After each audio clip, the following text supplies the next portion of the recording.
menjelaskan mengenai definisi gangguan fobia. Fobia berasal dari kata Yunani phobos yang artinya takut, yang artinya objek atau situasi yang ditakuti. Istilah phobos sendiri berasal dari nama salah satu dewa Yunani yang menakutkan musuh-musuhnya. Konsep takut dan cemas bertautan erat. Takut adalah perasaan cemas dan agitasi sebagai respon terhadap situasi atau suatu ancaman. Gangguan fobia tersendiri artinya rasa takut tentang persisten terhadap objek atau situasi, dan rasa takut yang mencengkam karena kesulitan menjawab soal-soal ujian adalah sebuah situasi normal pada umumnya, karena ada dasar objektif untuk perasaan takut tersebut. Untuk penjelasan pertama yaitu agorafobia ialah bagian dari gangguan panik karena kebanyakan pasien fobia pada umumnya juga memiliki serangan panik. Gangguan panik dengan agorafobia, pasien dengan kombinasi ini secara khas mengembangkan agorafobia sebagai perluasan dari gangguan panik. Misal, serangan panik yang tidak terduga menyebabkan mereka menghindari tempat umum karena takut mengalami serangan, yang kemudian akan mendorong perilaku panik. Dan fobia dibagi menjadi 3 tipe. Yang pertama, agorafobia ialah tentang ketakutan akan keramaian dan tempat terbuka. Yang kedua, fobia sosial ialah ketakutan yang diamati dan dipermalukan di depan publik. Ketiga, fobia spesifik ialah ketakutan tidak rasional terhadap objek atau situasi tertentu. Selanjutnya yaitu gangguan panik. Gangguan panik ditandai dengan serangan anxietas atau teror yang berkala atau serangan panik. Setiap episode berlangsung sekitar 15 atau 30 menit. Meskipun efek sisa dapat berlangsung lebih lama, selama serangan panik atau penderita merasakan sangat ketakutan atau tidak nyaman yang disertai oleh jantung berdebar, nyeri dada, perasaan tercekik, berkeringat, gemeter, mual, pusing, perasaan yang tidak real, dan takut mati atau takut menjadi gila. Serangan panik dapat terjadi secara spontan ataupun sebagai respon terhadap situasi tertentu. Baik, di sini saya akan menjelaskan mengenai gangguan anxietas atau biasa kita singkat menjadi GAD. Anxietas atau biasa disebut dengan kecemasan adalah suatu keadaan aprehensi atau keadaan khawatir yang mengeluhkan bahwa sesuatu yang buruk akan segera terjadi. Kecemasan sendiri merupakan suatu keadaan yang subjektif mengenai ketegangan mental yang menggelisahkan sebagai reaksi umum dari ketidakmampuan untuk mengatasi sebuah masalah atau adanya rasa ketidaknyamanan. Menurut Craig sendiri, kecemasan dapat diartikan sebagai suatu perasaan yang tidak tenang, rasa khawatir atau ketakutan terhadap sesuatu yang tidak jelas. Dan gangguan kecemasan itu sendiri adalah suatu gangguan yang dialami dari adanya perasaan takut dan cemas yang tingkatannya itu tidak sebanding dengan proporsi ancaman. Lalu faktor-faktor apa aja sih yang mempengaruhi kecemasan itu? Menurut Asmedi ada 2 faktor. Yang pertama itu faktor internal dan faktor eksternal. Yang pertama, ancaman terhadap integritas diri meliputi ketidakmampuan fisiologis atau gangguan dalam aktivitas sehari-hari guna pemenuhan kebutuhan dasar. Yang kedua itu ada ancaman terhadap sistem diri, yaitu adanya sesuatu yang dapat mengancam terhadap identitas diri, harga diri, kehilangan, status, atau peran dan hubungan intrapersonal. Sedangkan menurut Atkinson, kecemasan dapat timbul dari situasi apapun yang bersifat mengancam. Kecemasan tersebut bisa timbul karena adanya beberapa faktor. Antara lain, yang pertama itu ada threat atau ancaman. Yang kedua itu ada konflik. Yang ketiga itu ada fire atau ketakutan. Adapun ciri-ciri gangguan kecemasan, yang pertama itu dilihat dari ciri-ciri fisik ya. Yang pertama ada gelisah, nafas tersedat, tangan atau tubuh gemetar, kekencangan dari pori-pori kulit perut dan dada, banyak keringat, pingsan, sulit berbicara, anggota tubuh mati rasa, mual, bahkan ada juga yang panas dingin. Yang kedua itu ciri-ciri dari behavioral, diantaranya yang pertama ada perilaku menghindar, perilaku melekat, dan dependent, dan yang terakhir itu ada perilaku terguncang.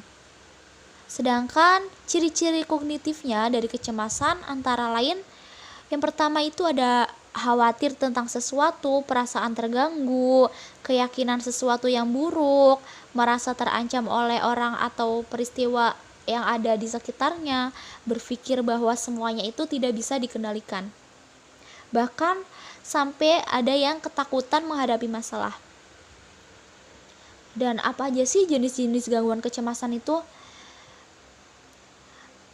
Menurut Laura di dalam buku Psikologi Umum mengatakan ada 5 jenis gangguan kecemasan yang mana semuanya itu berbeda-beda. Yang pertama itu ada gangguan kecemasan tergeneralisasi, yang kedua ada gangguan panik, yang ketiga ada gangguan fobia, yang keempat itu ada gangguan obsesif atau kompulsif, yang kelima itu ada gangguan stres pasca trauma. Gangguan kompulsif atau biasa disebut dengan OCD. Gangguan obsesif kompulsif adalah kondisi di mana individu itu tidak mampu mengontrol diri dari pikiran-pikirannya yang menjadi obsesi yang sebenarnya. Gangguan obsesif kompulsif merupakan gangguan kecemasan di mana dalam kehidupan individu didominasi oleh repetitif pikiran-pikiran atau obsesi yang ditindaklanjuti dengan perbuatan secara berulang-ulang. Dan apa aja sih penyebab obsesif kompulsif itu? Yang pertama itu ada genetik atau faktor keturunan. Jadi mereka yang mempunyai anggota keluarga yang mempunyai sejarah penyakit ini kemungkinan itu beresiko mengalami OCD. Yang kedua itu ada pengalaman masa lalu. Yang ketiga itu ada gangguan obsesif kompulsif erat kaitan dengan depresi atau riwayat kecemasan sebelumnya. Mendiagnosa seseorang yang mempunyai masalah pada gangguan fobia. Beberapa orang pasti pernah memiliki atau mengalami fobia pada benda, hewan, atau suatu kondisi tertentu. Masalah fobia yang dialami seorang memiliki alasan tertentu. Bagaimana seorang tersebut bisa mengalami fobia? Dari hasil wawancara yang saya lakukan dengan klien A, dia menderita fobia pada kegelapan, atau yang biasa disebut dengan nitofobia. Nitofobia adalah di mana seseorang mengalami rasa takut yang berlebihan terhadap kegelapan. Seseorang yang memiliki gangguan ini sangat merasa panik serta cemas ketika berada di tempat yang gelap. Masalah fobia yang dialami klien A terjadi karena dari kecil tidak suka dengan gelap dan sering ditinggal sendiri oleh orang tuanya.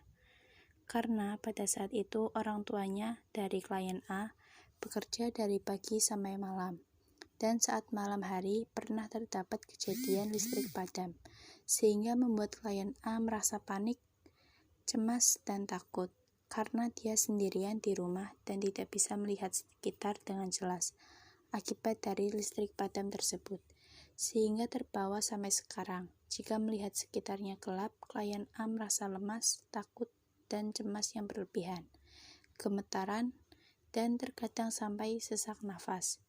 Seseorang yang memiliki fobia gelap membuat penderitanya mengalami sejumlah gejala, salah satunya merasa panik, cemas, dan gugup di tempat yang gelap. Hanya tidur dalam kondisi ruangan yang tenang. Selalu menghindari tempat atau ruangan yang gelap. Ketakutan yang berlebihan pada keadaan gelap bisa membuat klien A merasa tertekan dan tidak nyaman. Bahkan fobia gelap dapat menyebabkan seseorang mengalami insomnia. Di sini saya akan menjelaskan tentang terapi atau pendekatan psikologi yang baik untuk menangani gangguan fobia. Dari suatu permasalahan pasti ada penanganan maupun solusinya. Fobia bukan sesuatu hal yang tidak dapat disembuhkan. Dan sesuai pendekatan psikologi dalam memberikan pandangan terhadap fobia, maka pendekatan itu juga yang dapat diterapkan dalam penanganannya. 1.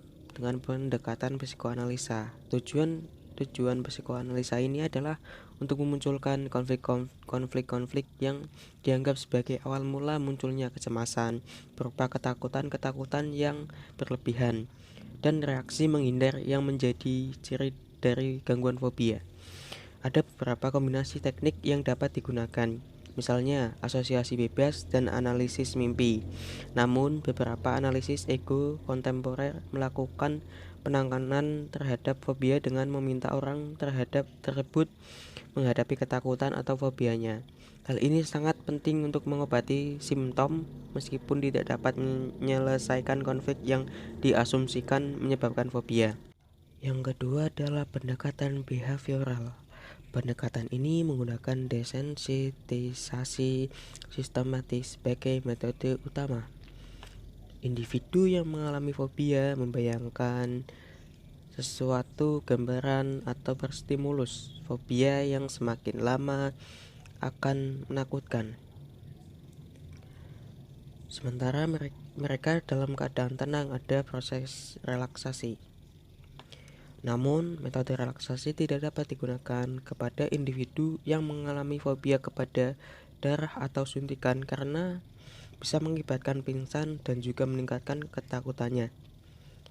Bagi mereka justru disarankan untuk mengencangkan otot-otot saat mengalami ketakutan. Untuk individu yang mengalami fobia sosial dapat dilakukan dengan mengajarkan keterampilan sosial melalui bermain peran dan pengulangan interaksi sosial di dalam ruang terapi. Teknik lain yang bisa digunakan untuk mengatasi fobia spesifik adalah modeling, flooding, dan suggestive approximation.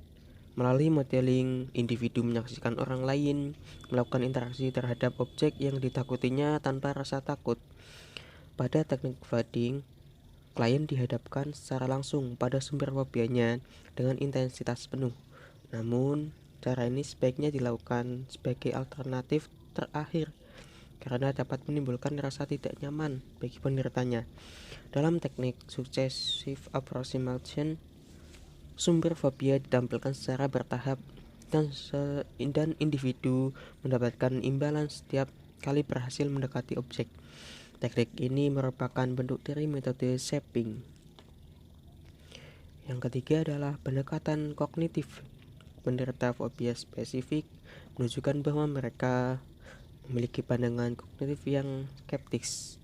Menurut para ahli di bidang kognitif, seseorang telah sadar bahwa ketakutan pada fobia merupakan suatu hal yang berlebihan, dan mereka pun dianggap telah mengetahui bahwa objek fobia sesungguhnya merupakan suatu yang tidak berbahaya. Sedangkan untuk menangani fobia sosial, individu dipersuasi untuk mempersepsi reaksi orang lain secara lebih akurat dan mulai mengurangi ketergantungan terhadap persetujuan dari orang lain agar dapat timbul perasaan berharga dalam dirinya. Yang keempat, pendekatan biologis. Penanganan biologis untuk fobia adalah pemberian obat-obat sedaktif, tranquilizer, atau anxiolytic yang dapat mengurangi kecemasan, dan kebanyakan obat-obat yang digunakan sekarang adalah obat-obat antidepresi. Pendekatan psikologis maupun biologis ini dapat diterapkan baik secara mandiri maupun menggabungkan dari berbagai pendekatan yang ada sebagai sebuah solusi dalam penanganan fobia. Itu saja yang dapat saya sampaikan. Kurang lebihnya mohon maaf. Sekian, terima kasih.